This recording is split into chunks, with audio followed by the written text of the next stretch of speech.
വാവ സുരേഷിനെ പറ്റി പറയുമ്പോൾ ഒരു കാര്യം പറയാതിരിക്കാൻ പറ്റത്തില്ല. The man bone at wrong place of the planet ആണ്.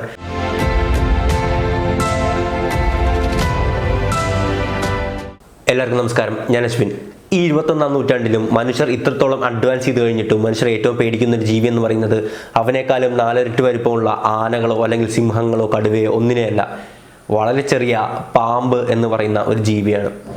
നമുക്കെല്ലാവർക്കും അറിയാം, കഴിഞ്ഞ ദിവസമാണ് വയനാട്ടിലുള്ള ഒരു സ്കൂളിൽ പാമ്പ് കടിയേറ്റ് നമ്മുടെ പ്രിയപ്പെട്ട ഒരു സഹോദരി മരണമടഞ്ഞത്. തീർച്ചയായിട്ടും ആ ഒരു കേസിനെ പറ്റി പറയുവാണെങ്കിൽ അധ്യാപകർ അനാസ്ഥ കൊണ്ട് മാത്രമാണ് ആ കുട്ടി മരണത്തിലേക്ക് പോയത്. തക്ക സമയത്തിനുള്ളിൽ ആശുപത്രിയിൽ എത്തിച്ചിരുന്നെങ്കിൽ 100% ആ കുട്ടിയുടെ ജീവൻ രക്ഷിക്കാൻ പറ്റുമായിരുന്നു. അത് എങ്ങനെ മനസ്സിലാക്കുക എന്ന് വെച്ചാൽ, വളരെ കൂടുതൽ വിഷമുള്ള പാമ്പാണെങ്കിൽ അത്രയും ഒരു ചെറിയ കുട്ടി ഒരിക്കലും അത്ര നേരം സർവൈവ് ചെയ്യത്തില്ല. അപ്പോൾ അത്രയും വിഷം കുറഞ്ഞുകൊണ്ട് മാത്രമാണ് അത്രയും നേരം പിടിച്ചു നിൽക്കാൻ പറ്റിയത്. അതുകൊണ്ട് തന്നെ കൃത്യമായിട്ടുള്ള സമയത്തിനുള്ളിൽ ആശുപത്രിയിൽ എത്തിച്ചിരുന്നെങ്കിൽ ഉറപ്പായിട്ടും തന്നെ രക്ഷിക്കാൻ പറ്റുമായിരുന്നു. ആ മോളുടെ ആത്മാവിന് നിത്യശാന്തി നേർന്നുകൊണ്ട് ഇന്നത്തെ വീഡിയോയിലേക്ക് വരാം. നമുക്കെല്ലാവർക്കും ഡിനോസറുകളെ പറ്റി അറിയാം. 60 മില്യൺ വർഷങ്ങൾക്ക് മുമ്പ് ലോകം അടക്കി വാണിരുന്ന ഒരു ഭീകരജീവി. ഒരുപാട് ഫോസിലുകൾ നമുക്ക് ഡിനോസറിന് കിട്ടിയിട്ടുണ്ട്, ഒരുപാട് കിട്ടിയിട്ടുണ്ട്. അതുകൊണ്ട് തന്നെയാണ് നമുക്ക് ഇതിനെപ്പറ്റി അറിയാവുന്നത്.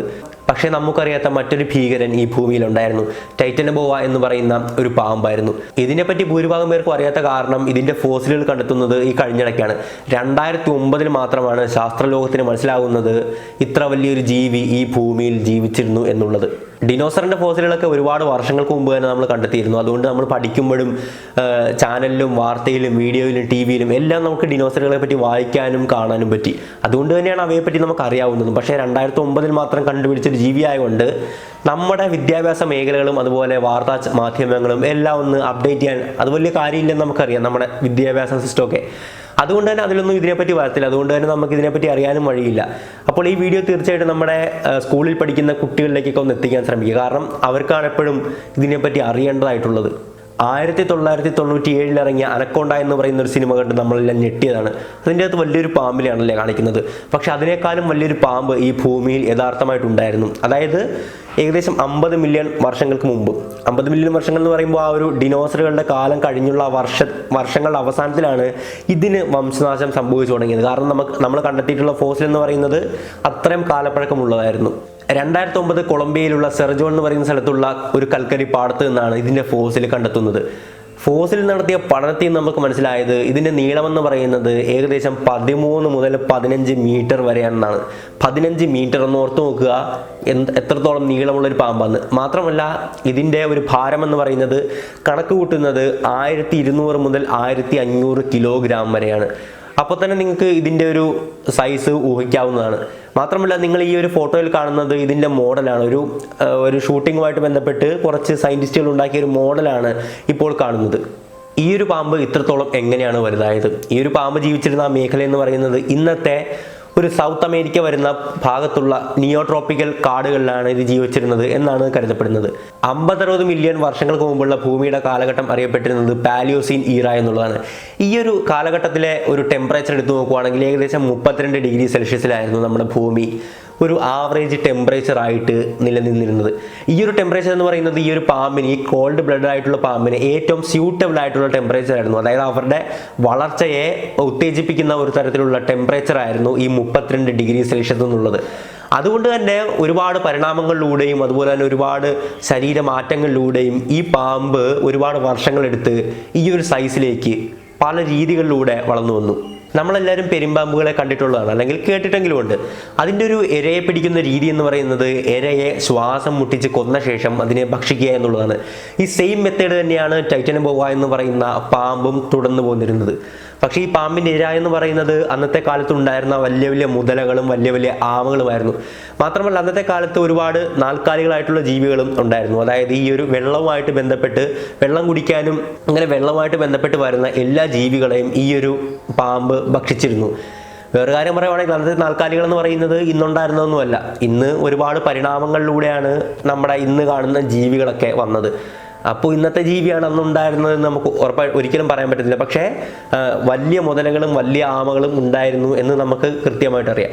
5 മില്യൺ വർഷം മുമ്പ് തൊട്ട് ഏകദേശം 23 മില്യൺ വർഷം മുമ്പ് വരെയുള്ള ആ ഒരു കാലഘട്ടത്തെ പറയുന്നതാണ് മയോസീൻ പീരീഡ് എന്നും അല്ലെങ്കിൽ മയോസീൻ ഈറ എന്ന് പറയാം.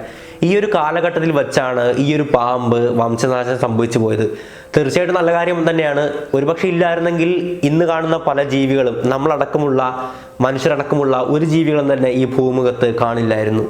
ഇനി നമുക്ക് ഒരു കാര്യം കൂടി നോക്കാം. ഇന്ന് ഈ പാമ്പ് ഉണ്ടായിരുന്നെങ്കിൽ ഉള്ള ഒരവസ്ഥ. ഇന്ന് ഈ പാമ്പുണ്ടായിരുന്നെങ്കിൽ ഇത് ജീവിക്കാൻ പോകുന്ന ഒരു മേഖല എന്ന് പറയുന്നത് ഇക്വേറ്ററിൻ്റെ അടുത്തായിരിക്കും. ഇക്വേറ്റർ എന്ന് പറയുന്നത് ഭൂമധ്യരേഖ, ആ ഒരു റീജിയനിലായിരിക്കും ഇത് ജീവിക്കാൻ പോകുന്നത്. ഇന്ന് നമുക്ക് കാണാൻ സാധിക്കുന്ന ഒരു കാര്യം എന്ന് പറയുന്നത് ഈ ഒരു ഇക്വേറ്ററിൻ്റെ അടുത്ത് നിന്ന് അകലും തോറും ഇതുപോലെ എക്ടോതെർമിക് ആയിട്ടുള്ള, അതായത് പാമ്പുകൾ, ഉരകജീവികൾ, ഇവരുടെയൊക്കെ സൈസ് കുറയുന്നതായിട്ട് നമുക്ക് കാണാൻ സാധിക്കും. അതായത് ഈ ഒരു മേഖലയിലാണ് അവർക്ക് പറ്റിയൊരു ടെമ്പറേച്ചർ ഉള്ളത്. അങ്ങോട്ട് അകലും തോറും അല്ലെങ്കിൽ ഇങ്ങോട്ട് പോരും തോറും അവരുടെ സൈസ് നല്ല രീതിയിൽ തന്നെ കുറയുന്നതായിട്ട് നമുക്ക് ഇപ്പോഴും വിസിബിളാണ്. അതുകൊണ്ട് തന്നെ ഈ ഒരു ജീവി ഇത്രത്തോളം സൈസിൽ കാണാൻ പറ്റുന്നത് ഇക്വേറ്ററിൻ്റെ അടുത്ത് മാത്രമായിരിക്കും. അതുകൊണ്ട് തന്നെ ഇത് ഏറ്റവും അഫക്റ്റ് ചെയ്യാൻ പോകുന്നത് ഇന്നത്തെ ആ ഒരു നോർത്ത് ആൻഡ് സെൻട്രൽ സൗത്ത് അമേരിക്കയൊക്കെ ആയിരിക്കും ഈ ഒരു ജീവി അഫക്റ്റ് ചെയ്യാൻ പോകുന്നത്. പിന്നെ നമ്മുടെ ഇന്ത്യയിലെ കാര്യം പറയുവാണെങ്കിൽ ഈ പാമ്പിനെ ദൈവമായിട്ട് ആരാധിച്ചേനെ. നമ്മൾ ഇന്നും കണ്ടുവരുന്ന ഒരു സിസ്റ്റമാണ് പാമ്പിനെ ദൈവമായിട്ട് ആരാധിക്കുന്നത്. ഇന്ത്യയിൽ മാത്രമല്ല കേട്ടോ, ഒരുപാട് വിഭാഗങ്ങൾ, ഒരുപാട് ഗോത്ര വിഭാഗങ്ങൾ, ഒരുപാട് രാജ്യങ്ങളിൽ നമുക്ക് ഈ ഒരു സിസ്റ്റം കാണാൻ പറ്റും, പാമ്പുകളെ ദൈവമായിട്ട് ആരാധിക്കുന്നത്. ഇത് പണ്ട് തൊട്ട് നിലനിന്ന് പോകുന്ന ഒരു വിശ്വാസമാണ്. ഇതിൻ്റെ പിന്നിൽ ഒരുപാട് കഥകളും ഒരുപാട് ഒരുപാട് വിശ്വാസങ്ങളൊക്കെ ഉണ്ട്. അതിനെപ്പറ്റി പിന്നീട് എപ്പോഴെങ്കിലും പറയാം. പ്രധാന ഒരു വിശ്വാസം എന്ന് പറയുന്നത് ഇത് ആക്രമിക്കാതിരിക്കാൻ, പിന്നെ കൃഷിക്ക് നാശം വിതയ്ക്കാതിരിക്കാൻ, അങ്ങനെയൊക്കെ ഒരുപാട് കഥകളുണ്ട് ഈ പാമ്പ് ആരാധനയുടെ പിന്നിൽ.